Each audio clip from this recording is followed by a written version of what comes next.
Hi guys, I'm Sheree Glenn. This is Matt Morrow, Charlotte Football Insiders Week 7.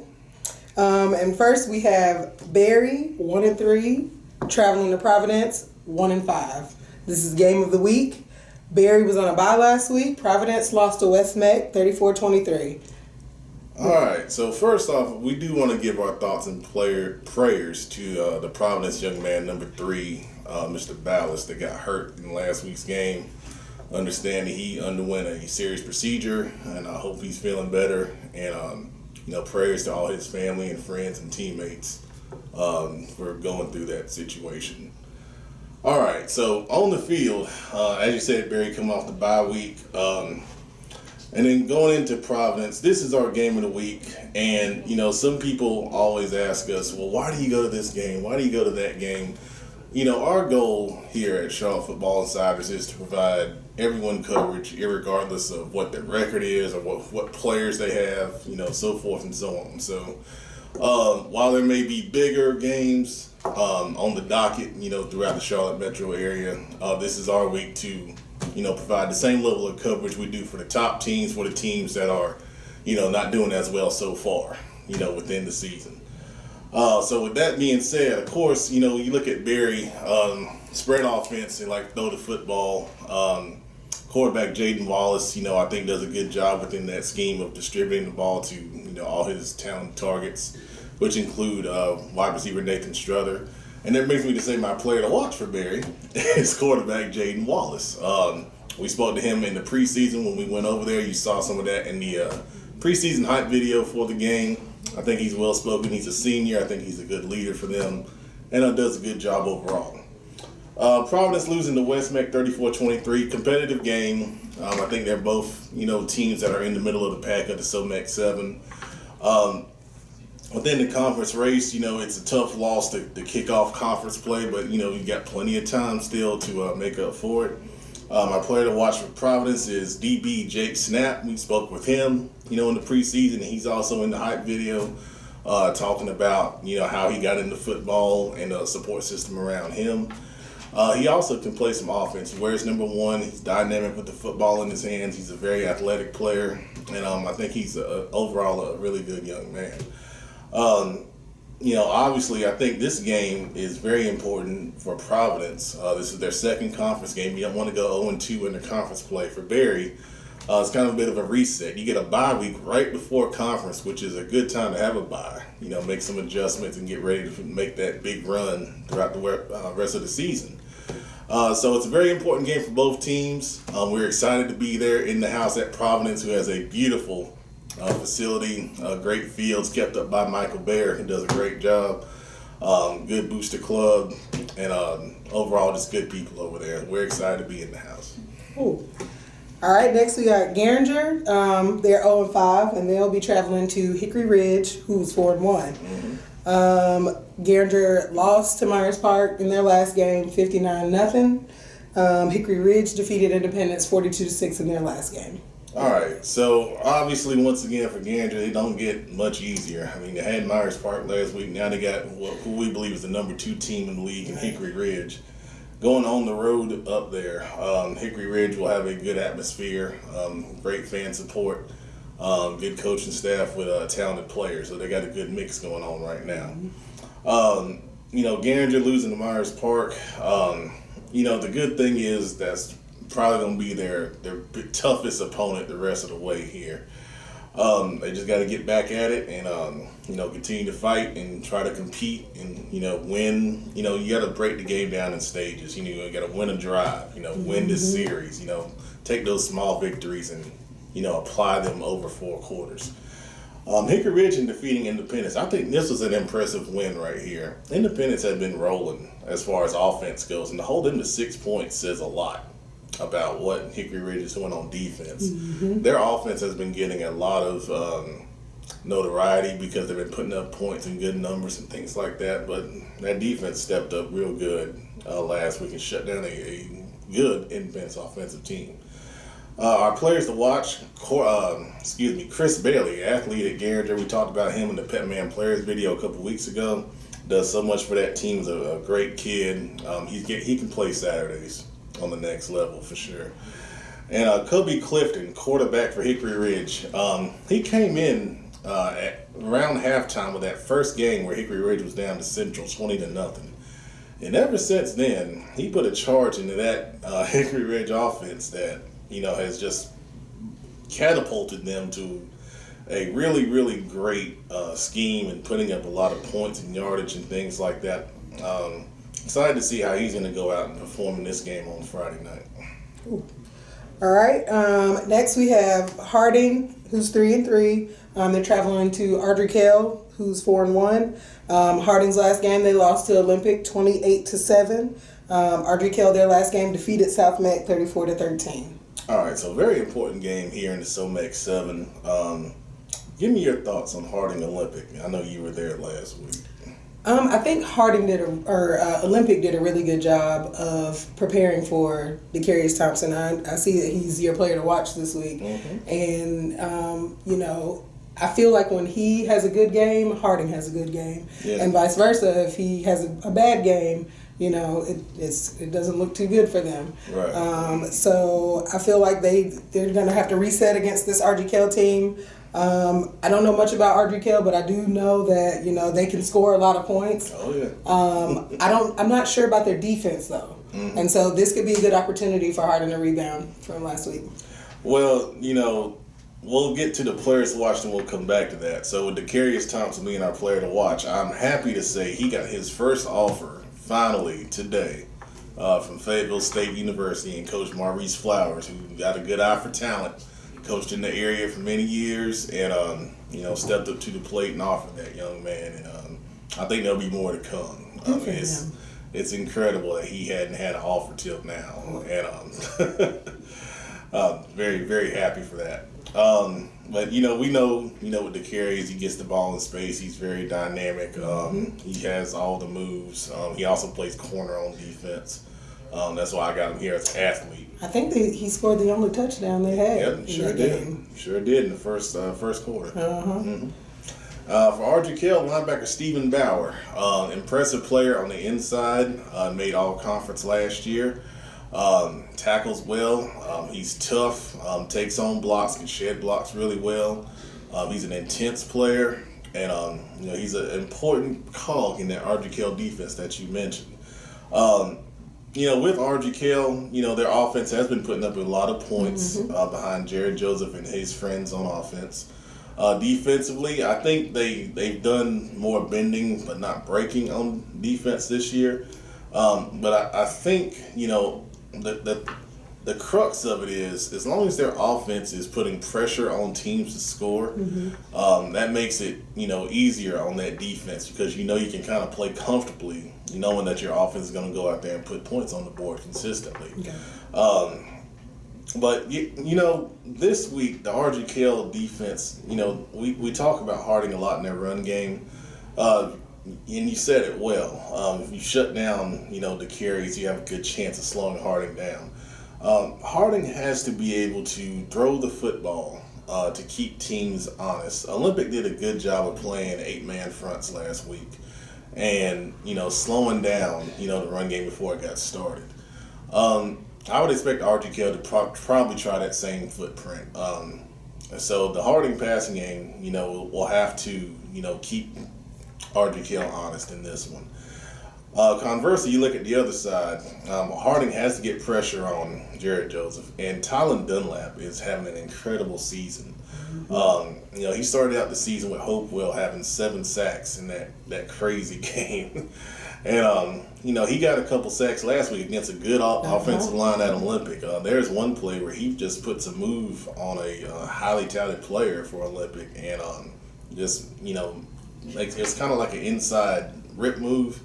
He set him up well, used his strength, and got to the quarterback, put him on the ground. So Ardrey-Kell will have to have a plan, for blocking him and running their offensive schemes. But important game for both teams right here in the top half of the conference. All right. Next we have Hopewell, who's 2-3, and they're traveling to Vance, who's 3-1. Mm-hmm. Hopewell's last game they lost to Hough 54-0. And Vance last lost to Mallet Creek 17-7. All right. So, obviously with Hopewell, Last week against Hough, that I know they were looking at that as a game to see where they are as far as progressing in their process building and so forth and so on. Sure. But tough loss last week, but you bounce back and you learn from it. Get back in the film room, work on those mistakes. Of course, not going to Vance, of course, it's not going to get any easier. Right. And playing Vance after they lose to Mallard Creek is probably not the time you want to play. I was there last week. That was our game of the week last week, obviously. Vance led that game 7-3 for a while. Mm-hmm. Their one touchdown came off of a pick six, a deflected ball. Stephon Thompson caught it, ran in the end zone for a touchdown. Offensively, they moved the ball though at times on Mallard Creek, especially on the ground. And I think that's going to be something that they're going to have to continue to do well going forward. I think they can throw the ball pretty well, but you want to have balance, especially when if they go big for you, especially you're going to need that to go against these big teams like Mallard Creek or Myers Park. Players to watch: Hopewell D tackle Vashon Lawrence, a huge presence in the interior of that defensive line. Senior, one of the few seniors Hopewell has. Big run stuffing guy. Vance does try to run that ball inside. He's going to be a big key in slowing that down. And for Vance, you hear a lot about the skill guys, the speed of the offense, the speed on the defense, just the incredible skill talent. But we're going to feature an offensive lineman by the name of Jonathan Cannon. I was impressed with him. I was watching the lines a lot last week, and I thought he did a really good job against a very talented Mallard Creek defensive line. He recently got an offer to play at Charlotte, and he's got good size, 6'4", 250, aggressive player. He's kind of getting after it, what you like to see from offensive linemen. Right. And that's going to be an important battle this week in this game, the lines of scrimmage. Who wins those? That's who's going to win the game. All right, next we have Hough 2-3, and they're traveling to Morrisville, who's 3-2. Hough's last game, they defeated Hopewell 54-0. Mm-hmm. And Morrisville defeated North Meck 22-17. All right, so first off, we don't want to say, our thoughts go out to Antonio Barber, who suffered an injury in that 54-0 win over Hopewell. Hope he recovers well, and it's going to be all right because he's a Saturday player for sure. Really, really good, talented kid. So you look at this, Hough getting a big win, obviously, last week. Had a tough start to the season, but a good start, starting off conference play, kind of resetting the season a little bit for them. Going into Morrisville, I tell you, this is a traditional rival game. These two schools do not like each other. I don't think they ever have ever since Hough opened. There's been talk on social media throughout the years, and it's just a good old fashioned, we want to beat you and you can't beat us, and all that different talk that I really can't say on camera.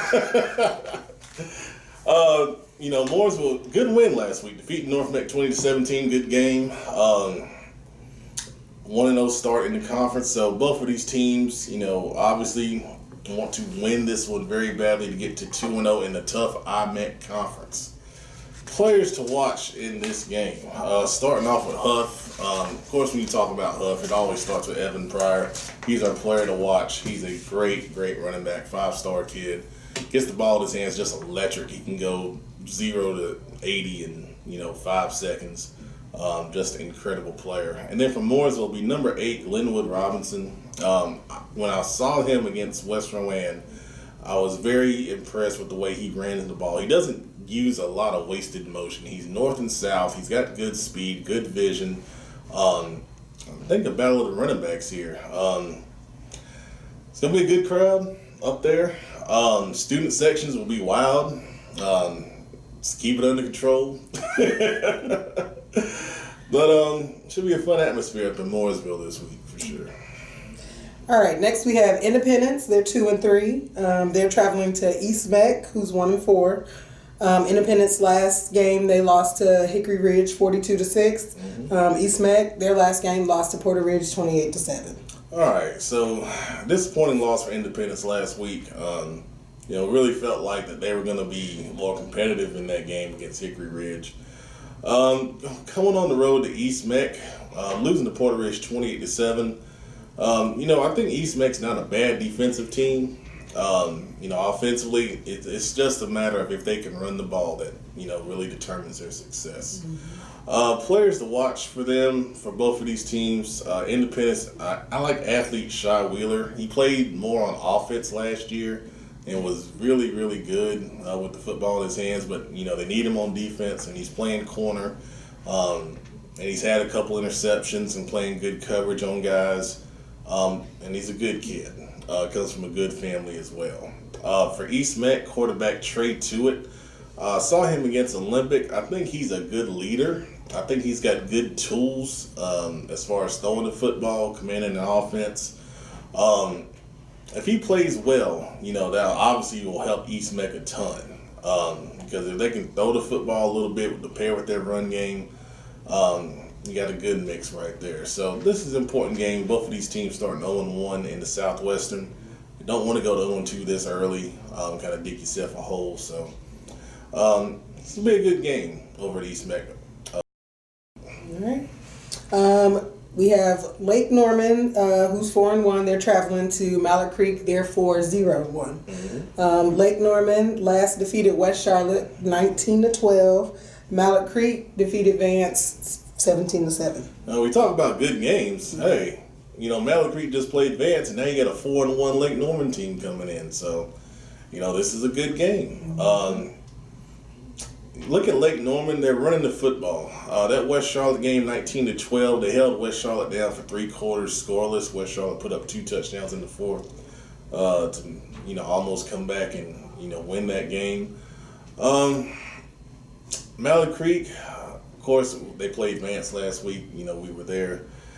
Just so impressive on defense. I think they took all the positive news about Vance's defense and said, we played defense as well. That was Coach Palmieri's quote after the game. And, he's a defensive guy, so I know he took that to heart. And they just went out there and, played an overall really, really good game on defense. And then offense, took a little while to get going, but once they got it going, they got enough to, get the win. Mm-hmm. Players to watch. For Lake Norman quarterback Anthony Lamone, you may say, well, Lake Norman runs the flex bone. They don't throw the ball very much. Why is he a player to watch? Well, in that kind of offense, there's a lot that you have to manage. I mean, you got different handoffs, snap counts, setting blocking schemes, things all that of that nature, that you're doing at the quarterback position. And when they do throw the football, this is a crazy stat. Lake Norman has completed 17 passes this year. Really? Out of 5 games. But out of those 17 passes, 9 of those are touchdowns. So half the time that they complete a pass is for a touchdown. Mm-hmm. So, obviously if you're Mallard Creek, your DBs can't go to sleep. You got to play pass first, play your responsibility. Because, they can, fake that option, come up and just, lob it out. Mm-hmm. If you go to sleep, that's, a quick 50-50. 6. Yeah. For Mallard Creek, our player to watch, defensive lineman Quentin Williams. I think he's doing a great job. They're moving him around on the defensive line this year. Committed to Miami. Just a great, great young man and a great player. Lake Norman's going to have a plan for him, no matter where he lines up, on Friday night. Big game. Big game for Lake Norman to see where they are in the conference. And for Mallard Creek, obviously it's important for them to continue to stack wins and, keep moving on up the adjusted max prep rankings, which we'll talk about later on. All right. Next we got 5-0 Myers Park. They're traveling to Rocky River. They are 0-4. Myers Park last defeated Garinger 59-0. And Rocky River lost to Butler 14-7 in overtime. All right. So Myers Park, obviously last week playing Garinger. Hopefully they came out healthy. Of course, we don't get injury reports or nothing like that in high school, but I hadn't seen nothing crazy, so they got through that all right. Rocky River losing to Butler in overtime. Once again, we talked about this Rocky River team. They are talented. They're tough. And they just can't seem to pull these close ones out. Yeah. And, they got down to the goal line, and it was fourth down. They tried to quarterback sneak, and they said they didn't get in. I know it was really close. And, one thing we used to say was don't leave it in the ref's hands. You got to make it convincing. So it's unfortunate, but, this is a team that Myers Park can't take lightly. They got some ability. We saw that earlier this year when they played Mallard Creek. The talent's there, and once they get it together, then they're going to be a handful, for their opponents. Mm-hmm. Players to watch for Myers Park. We're going to feature a kicker in Matthew Dennis, who is committed to Wake Forest. A very talented kid. He got good range on his field goals. Can put the ball, deep, on kickoffs, and overall does a good job. For Rocky River, it's wide receiver Antoine Collins.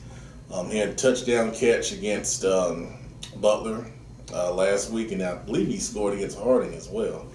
Number 3. I remember that. Yeah. Mm-hmm. Very, very quick, fast kid. Good hands, and he's definitely a playmaker for the Ravens. So, interesting game here. If Rocky River can, just kind of stem the tide a little bit and keep it close, going into the half, and then come out and maintain that momentum, in the second half. Myers Park, obviously, you want to put them away. You don't want a team like this that has talent to hang around and get confidence, because then you really got a dogfight on your hands. All right. Next we have North Meck. They're 1-4, and they will be traveling to West Charlotte. West Charlotte is 3-2. North Meck's last game, they lost to Morrisville 20-17. West Charlotte's last game, they lost to Lake Norman 19-12. All right, so 2 close games here in the IMAC, 2 close losses. For North Meck losing that game to Morrisville, they seem like they've really figured some things out. Mm-hmm. Ever since their bye week. They beat Harding 2 weeks ago. Now they had a close loss to Morrisville. And those are 2, teams that I think are in the middle of the pack or close to the upper tier here in the Charlotte metro area. So they're getting better. Okay. And you got a West Charlotte team, who's coming off a tough loss at Lake Norman. You look at the records and say, well, West Charlotte should just win this game. But no, this is a traditional rival game going back for many, many years. Every time these teams play, it's been close the past couple of years. And I don't see why this game wouldn't be the same way. A player to watch, North Meck, is Najee Marshall, number, I believe it's 9 or 19. I think I got to check the number on that. But he's very, very talented. I saw him. He had the touchdown catch, against Harding a couple of weeks ago. Mm-hmm. Went up and got high pointed the ball in the corner, end zone, got his feet in, very athletic. He's got some speed with him as well. For West Charlotte, wide receiver Josh Bailey, number 4. I mean, this kid, he's not the biggest, but, once again, quick, twitchy. Fast kid, can get separation on his routes, catches the ball well. Leader for that team as well. Very, very good player. So hopefully it'll be a good crowd over at West Charlotte. That's going to be a good game. If you don't have a game to go to, I would go to that game. That's going to be fun. All right. And then next we have Porter Ridge, 4-1. They're traveling to Butler. Butler is 3-2. Porter Ridge last defeated East Meck 28-7, and Butler defeated Rocky River 14-7 overtime. Huge game in the Southwestern. I tell you, both of these teams coming off wins, both 1-0 in the league. It's going to be a really good game right here. I did see on social media today that Butler is honoring their 2009 state championship team 10-year reunion. They'll be at this game on Friday night, so it's going to be a lot of Butler alumni there. And, it's a big game for it, and that's going to be a big inspiration to those guys. Butler back in those days was the top dog, and I tell you, they just used to go out and destroy people.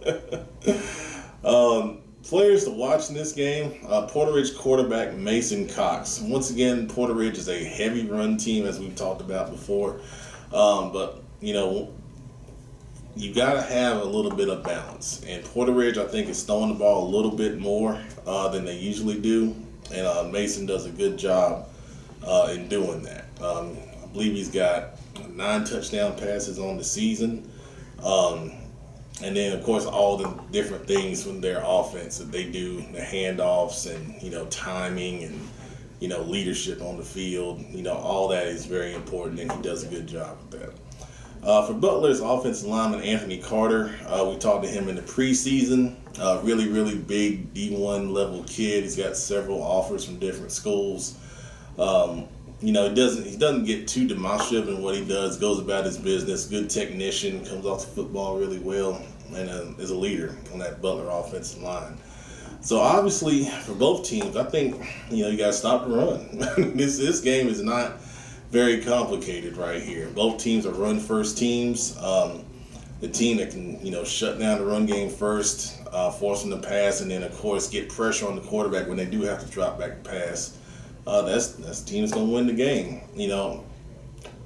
Like I said, this is going to be a great atmosphere, at Butler. I hope there's going to be a lot of people there to come out and support those guys that, won that title in 2009. And this is another, really good game in the area this week. All right. Next we have South Meck. They are 0-6, and they're traveling to Olympic, who's 4-2. South Meck last lost to Ardrey Kell 34-13. Olympic defeated Harding 28-7. Okay, so this is also our JV game of the week on Thursday night. I'll be at South Meck when Olympic goes over there, and I tell you, those kids are so excited, and that's why we feature JV. It's great for those kids to be in the spotlight for a week and get some attention. So thank you to the kids at Olympic and South Meck that reached out and sent those kind messages. That's much appreciated. All right, so varsity here. South Meck losing to Ardrey Kell, that may look like a lopsided score, but South Meck played better. They are showing some progress. It was 14-6 at halftime to the team that we believe is the best team in that league right now. Ardrey Kell pulled away a little bit in the second half, but I keep saying it. Joe Evans is a heck of a coach, and now those guys are starting to show progress, as the season goes along. So Olympic, they can't take South Meck lightly. They're playing better, they're showing progress, and they got some players over there. They really do. Olympic defeating Harding 28-7. What's your thoughts on how Olympic played last week? I think that Olympic, first of all, as a school and as a team, I think they're tired of, teams coming in and thinking that they're just going to lay down on them. They've improved a lot from last year. And like I said, they played well pretty much on both sides of the ball. And, it showed. It definitely showed. Yeah. So. I'll tell you, the biggest thing I take away is they've been running the ball really well, with Cameron Smith and Sean Bowles at quarterback. But Bowles, Harding took the run away. And they said, if you're gonna beat us, then you have to throw the ball. And they threw the ball. Yeah, they threw the ball well. I think Bowles, I saw the stats were was 12 of 15 for, I think, 180 yards and 3 touchdown passes. So, if Olympic develops that, they're going to be a very tough team, to stop, going down, through the conference stretch here. Our players to watch for South Meck, it's going to be athlete Bryson Nesbitt. Learned today that this young man got 2 offers. First 2 offers. You want to know where they were from? Where? LSU. Wow. That's his first offer. Yeah. That says something. Mm-hmm. And then he got one from North Carolina at the time of filming this. Now, he may have 3 more by the time this gets put out there. But Go to North Carolina. We at Charlotte Football Insiders do not endorse any. I know, I'm just kidding. But no, seriously, looking at him, he's a 6'6" guy, Mm-hmm. and he plays tight end, defensive end, and plays some receiver. He had a nice catch for a touchdown last week against Archie Kelly. He also plays basketball. Very athletic kid. Looking forward to meeting him, down the line. And then player to watch for Olympic is quarterback Sean Bowles, like we just talked about. Mm-hmm. Stepped up, he's a good scrambler. He got out of some plays, and that helped, have those touchdown passes last week against Harding. He can run the ball well. He's not the biggest kid, but he does a good job with that Olympic offense, and he's been the starter there for a little while now. And if he has a good game, Olympic will have a good game too. There we go. All right, those are our Week 7 game previews. Thanks for watching.